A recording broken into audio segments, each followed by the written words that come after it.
Assalamualaikum warahmatullahi wabarakatuh. Ketemu lagi dengan ibu adik-adik ya. Apa kabar kalian semua pada hari ini? Semoga dalam keadaan sehat walafiat. Nah, sekarang kita lanjut dengan pertemuan yang ke-6 masih dengan materi program linear. Oke, langsung saja dilihat LKPD-nya ya. Oke, sekarang adik-adik, ini kita sudah masuk pada LKPD yang ke-6 ya. Untuk KD 3.2 materinya adalah program linear 2 variabel ya. Nah, ini kompetensinya masih sama, kompetensi dasarnya masih sama ya. Untuk tujuan pembelajarannya juga masih sama. Nah, IPK yang harus dicapai pada pertemuan kali ini yang pertama adalah menjelaskan strategi menentukan nilai optimum fungsi objektif dari masalah program linear, menyelesaikan masalah kontekstual yang berkaitan dengan program linear 2 variabel. Jadi ini sudah merupakan gabungan dari pertemuan yang pertama sampai dengan pertemuan yang ke-5 kemarin ya. Nah, oke, langsung saja. Nah, penyelesaian permasalahan kontekstual. Beberapa masalah penentuan nilai optimum yang terjadi dalam kehidupan sehari-hari dapat diformulasikan ke bentuk masalah program linear dan diselesaikan dengan metode uji titik potong ya. Uji titik pojok. Nah, uji titik pojok ini itu Ibu sudah jelaskan pada pertemuan yang keempat dan kelima kemarin ya. Nah, langkah-langkah yang harus ditempuh dalam mengubah persoalan sehari-hari ke dalam bentuk masalah program linear adalah sebagai berikut. Yang pertama, tetapkan objek-objek yang dituju dengan pemisahan variabel S dan Y. Jadi ini langkah-langkah untuk masalah program linear yang sama dengan menentukan menulis model matematika dari permasalahan program linear yang kemarin ya, yaitu pada pertemuan yang ketiga, yaitu menetapkan objek-objek yang dituju dengan pemisahan variabel X dan Y. Kemudian yang kedua, tuliskan ketentuan-ketentuan yang ada ke dalam sebuah tabel dan tuliskan model matematikanya. Yang ketiga, selesaikanlah model matematika itu dengan metode uji titik pojok untuk memperoleh nilai optimum fungsi objektif. Nah, langsung lihat aktivitasnya. Nah, untuk aktivitasnya, seseorang menjahit pakaian mempunyai persediaan 16 meter kain sutra, 11 meter kain wol, 15 meter kain katun yang akan dibuat 2 model pakaian dengan ketentuan berikut. Model A membutuhkan 2 meter sutra, 1 meter wol, dan 1 meter kain katun per unit. Model B membutuhkan 1 meter sutra, 2 meter wol, dan 3 meter katun per unit. Keuntungan pakaian model A itu Rp300.000 per unit dan keuntungan pakaian model B Rp500.000 per unit. Tentukan banyaknya masing-masing pakaian yang harus dibuat agar diperoleh keuntungan maksimum. Pada pertemuan yang ketiga kemarin, bentuk permasalahannya kan bentuknya seperti ini. Yaitu yang pertama, yang pertama yang harus kita lakukan adalah membuat model matematikanya dulu, baru bisa kita tentukan, bisa kita selesaikan permasalahannya, yaitu bisa mencari keuntungan maksimum ya. Jadi seperti yang ada pada pertemuan yang ketiga kemarin, untuk menentukan model matematikanya atau menuliskan model matematikanya, kita menggunakan tabel seperti ini ya, agar kita mudah untuk membuat model matematikanya.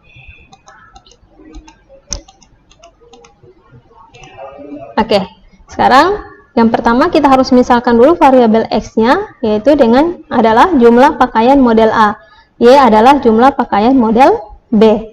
Nah, sekarang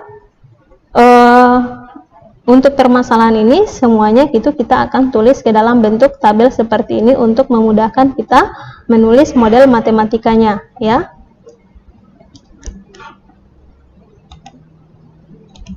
Nah, oke, sekarang kita lihat ini dari sini, ini bahannya adalah bahan sutra, wol, katun. Kemudian dari ketiga bahan ini akan dibuat model pakaian model A dan pakaian model B. Nah, untuk model A itu kita misalkan dengan variabel X, model B itu dimisahkan dengan variabel B.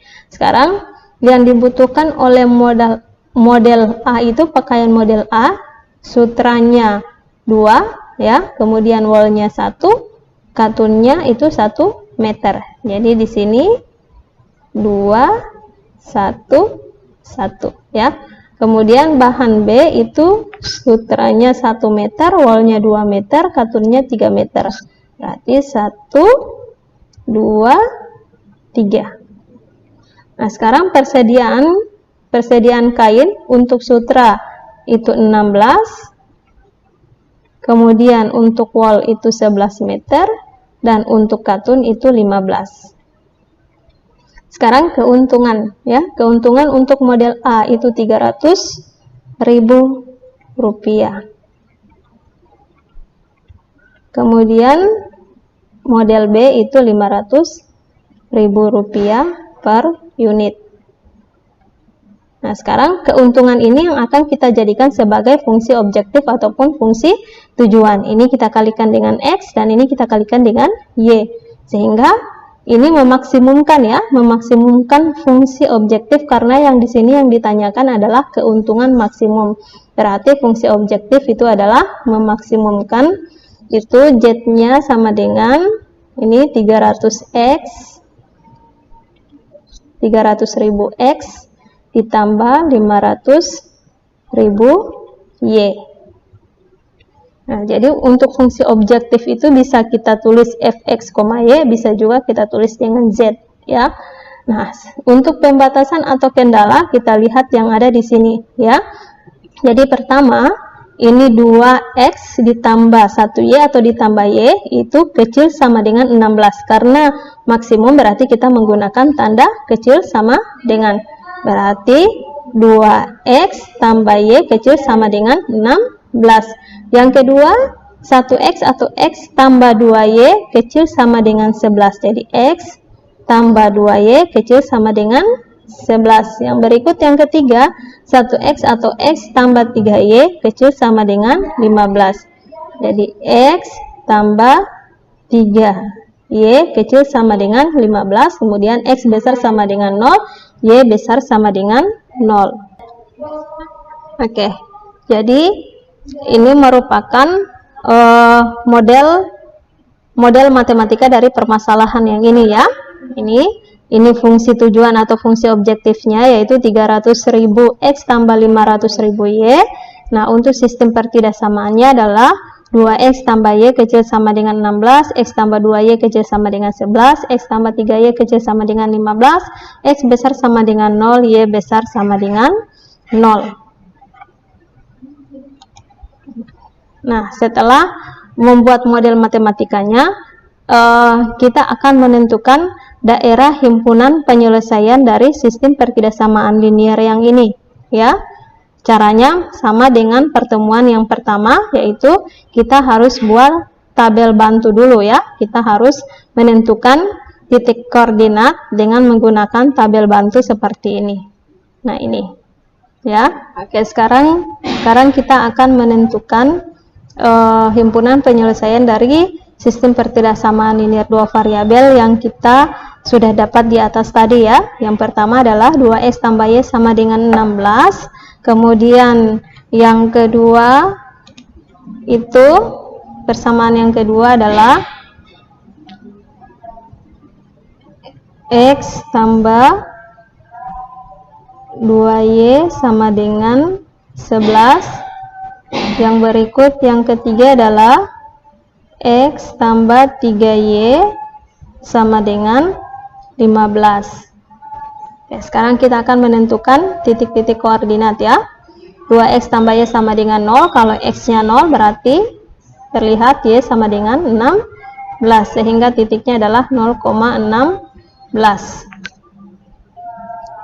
Yang berikut, kalau Y-nya 0, berarti terlihat 2X sama dengan 16, sehingga X-nya adalah 16 bahagi 2 itu 8, sehingga titiknya adalah 8,0. Sudah didapat persamaan yang pertama, itu titiknya adalah 0,16 dan 8,0. Sekarang persamaan yang kedua, kalau X-nya 0, ya, kalau X-nya 0 berarti terlihat 2Y sama dengan 11, sehingga Y 11 dibahagi 2, ya. 11 dibahagi 2 atau 5/2, ya. Jadi titik yang pertama untuk garis X tambah 2Y sama dengan 11 adalah 0,5. 5/2.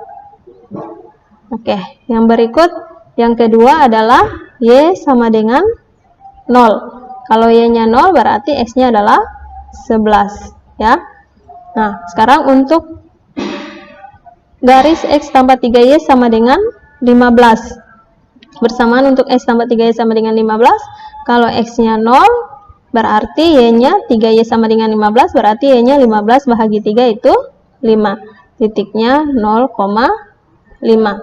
Yang berikut yang kedua adalah 5. Kalau Y-nya 0 berarti X-nya adalah 15. Jadi titiknya 15,0.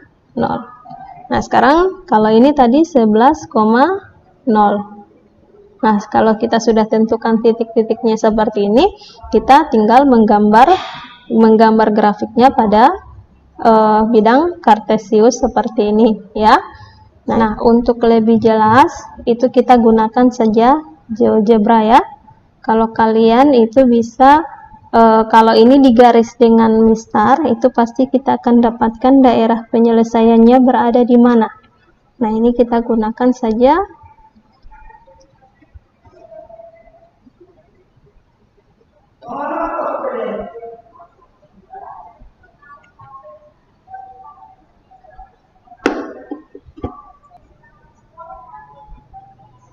Oke, persamaan yang pertama adalah 2x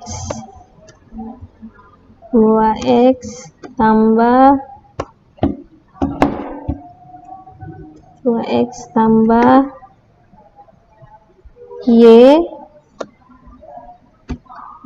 tambah y kecil sama dengan 16, kemudian x tambah 2y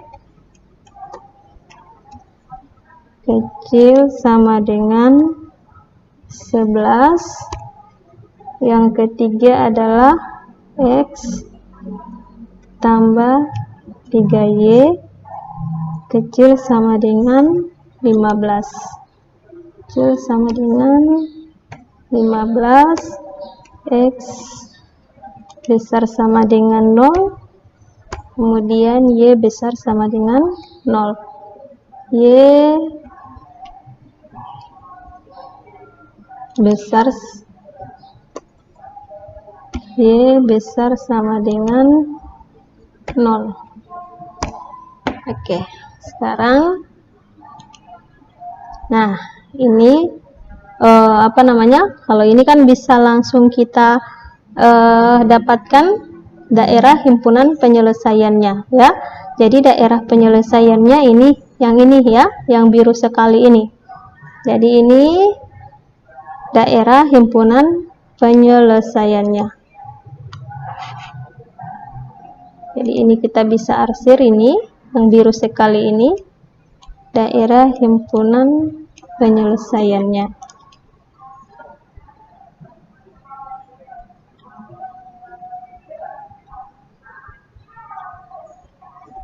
Ini ya. Jadi ini garis 2x tambah y kecil sama dengan 16 yang ini. Kemudian garis yang ini adalah x tambah 2y yang ini ya. X tambah 2y kecil sama dengan 11 yang ini. Kemudian yang ini adalah garis x tambah 3y kecil sama dengan 15.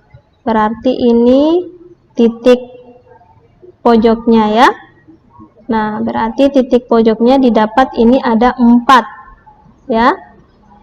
Ini ada 4. Titik yang pertama adalah titik 0,5, kemudian titik yang kedua ini titik perpotongan antara garis yang ini ya.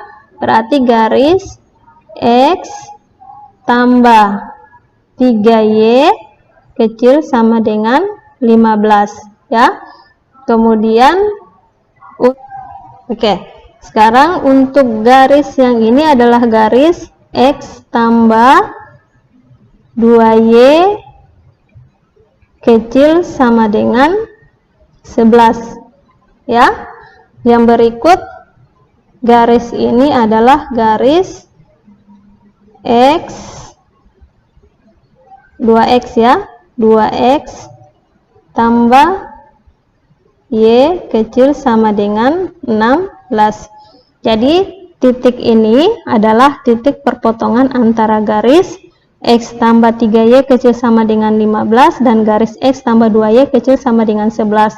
Kemudian yang berikut yang ini garis titik perpotongan antara garis 2X tambah Y kecil sama dengan 16 dan titik dari garis X tambah 2Y kecil sama dengan 11 ya. Jadi itu. Jadi ini ada 4 titiknya ya, titik untuk titik pojok. Oke, sekarang kita lanjut lagi dengan ini menentukan titik pojok. Tadi itu 0,5 sudah benar ya, dengan perpotongan garis X tambah 3Y sama dengan 15 dengan sumbu Y. Nah, bisa kita lihat ini. Yang ini perpotongan dengan sumbu Y dengan garis pada garis X tambah 3Y kecil sama dengan 15 berpotongan dengan sumbu Y. Kemudian yang berikut yang perpotongan garis dengan sumbu X, kita lihat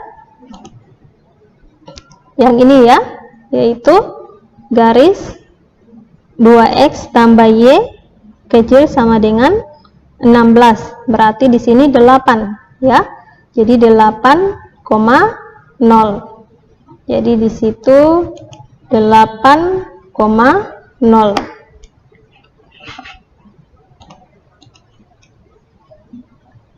Ini 8,0.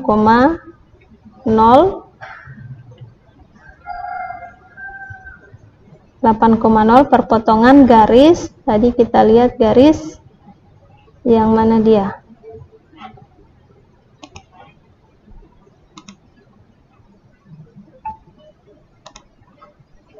Ini perpotongan garis 2X tambah Y kecil sama dengan 16 ya. Perpotongan garis 2X tambah Y kecil sama dengan 16. Sekarang kita akan menentukan titik perpotongan garis ya. Yang pertama adalah perpotongan garis X tambah 3Y sama dengan 15 dan X tambah 2Y sama dengan 11. Kita lihat perpotongan garisnya yang mana? Yang ini ya. Jadi X tambah 2Y kecil sama dengan 11 dan X tambah 3Y kecil sama dengan 15. Ini X tambah 3Y. Nah ini, nah sekarang yang akan kita eliminasi adalah variabel X. Nah ini yang dieliminasi adalah variabel X. Nah 3Y kurang 2Y adalah Y atau 1Y, 15 kurang 11 itu 4 ya. Nah sekarang Y sama dengan 4, kita substitusikan ke salah satu persamaan. Kalau ini diambil persamaan yang pertama, X tambah 3Y sama dengan 15, berarti X tambah 3 kali Y nya diganti dengan 4. Nah 3 kali 4 itu 12, sehingga X tambah 12 sama dengan 15, X sama dengan 15 kurang 12 ya. Itu 15 kurang 12, hasilnya adalah berapa? 3 ya. Nah sehingga titik potongnya adalah 3,4. Yang berikut adalah titik perpotongan antara garis, kita lihat ya, kalau yang tadi ini perpotongan 3,4, sekarang kita lihat perpotongan antara garis 2X tambah Y kecil sama dengan 16 dan garis X tambah 2Y kecil sama dengan 11. Yang ini ya. Jadi 2X tambah Y sama dengan 11, sama dengan 16 dan X tambah 2Y sama dengan 11. Ini yang akan kita eliminasi. Yang dieliminasi adalah Y. Kalau yang dieliminasi adalah Y, jadi ini harus kita samakan dulu koefisiennya, yaitu jadi 2. Berarti persamaan yang pertama dikalikan dengan 2. Sehingga persamaan yang pertama menjadi 2X kali 2. itu 4X, Y kali 2 itu 2Y, 16 kali 2 itu 32. Persamaan yang kedua tetap ya, karena dikalikan dengan 1. Ini bisa ditulis 1X, ini 2Y sama dengan 11. Ini yang akan kita eliminasi variabel Y. 4X kurang X atau 1X itu 3X ya, itu 32 kurang 11 dapat berapa? 21. Nah, sehingga X adalah 21/3 atau X sama dengan 7. Sekarang sudah didapat X-nya 7 ya. Oke, sudah didapat X-nya 7. Sekarang untuk X sama dengan 7 kita substitusikan ke salah satu persamaan. Tadi X sama dengan 7 ya.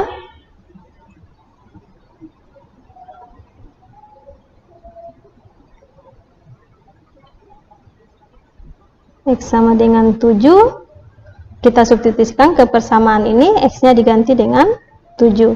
Sehingga 2Y sama dengan 11 kurang 7. Nah, 11 kurang 7 itu hasilnya 4 ya. Sehingga 2Y sama dengan 4, Y sama dengan 4/2. Y-nya adalah 2. Sehingga titik potongnya adalah 7,2.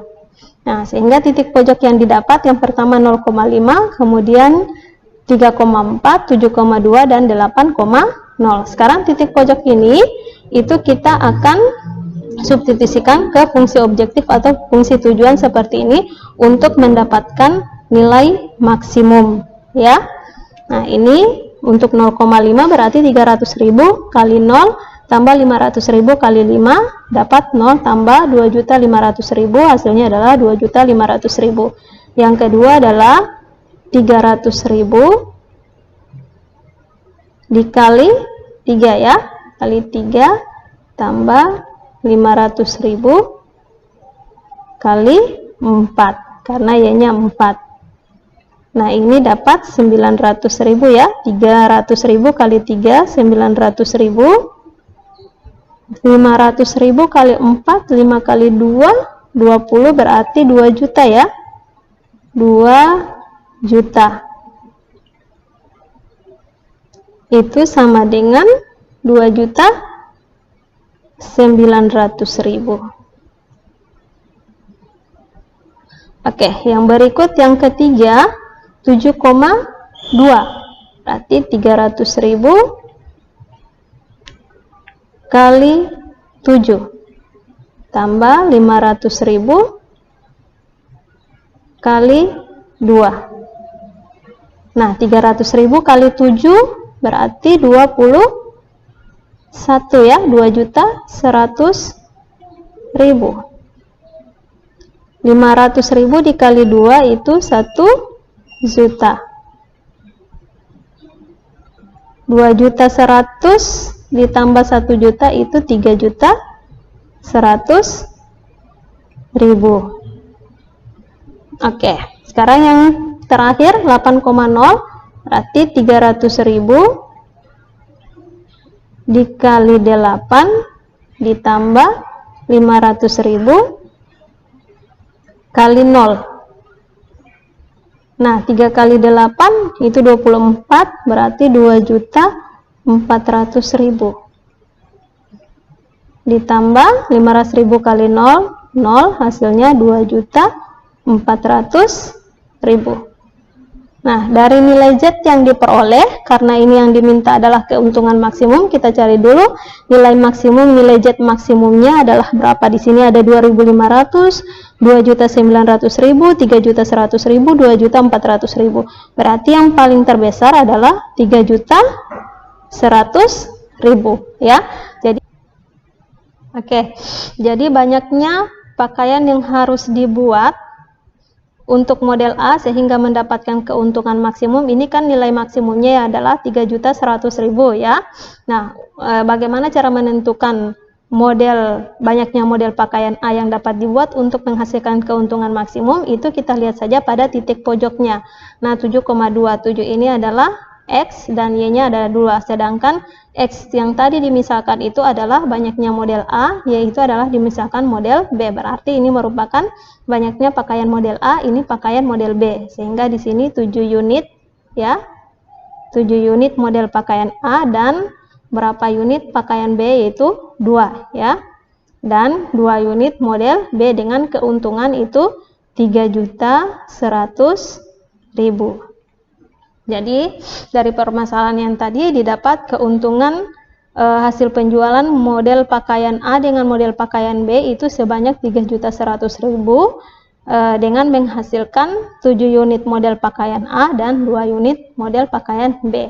Nah, demikian untuk penjelasan aktivitas aktivitas yang tadi ya, aktivitas permasalahan yang tadi. Ini sudah didapat keuntungan yang diperoleh dan ini barang model yang pakaian yang dihasilkan ya.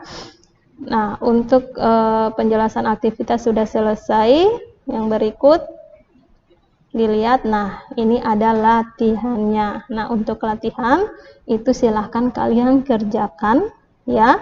Nah, caranya sama, ikuti langkah-langkah yang seperti Ibu jelaskan tadi. Yang pertama harus buat dulu model matematikanya seperti ini dengan menggunakan tabel seimbang seperti ini ya, supaya kalian mudah untuk menentukan model matematikanya seperti ini. Setelah membuat model matematika itu cari daerah himpunan penyelesaiannya dengan menggunakan tabel bantu seperti ini. Setelah didapat tabel bantu digambarkan ya, seperti yang Ibu sudah jelaskan tadi. Setelah digambarkan, gambarkan daerah himpunan penyelesaiannya berada di mana. Setelah itu tentukan titik pojok ya. Nah, tentukan titik pojok seperti ini. Setelah didapat titik pojoknya, itu substitusikan titik-titik pojok yang kalian dapat ke fungsi objektif yang didapat ya. Nah, setelah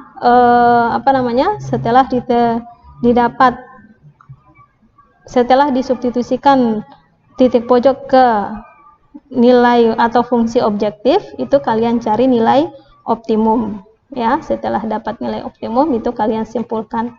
Nah, ini latihannya, silahkan kalian kerjakan, kemudian hasilnya itu dikirim di Google Classroom. Nah, kalau ada yang perlu ditanyakan, silahkan ditanyakan melalui WA group ya. Nah, demikian untuk pertemuan kali ini. Wassalamualaikum warahmatullahi wabarakatuh.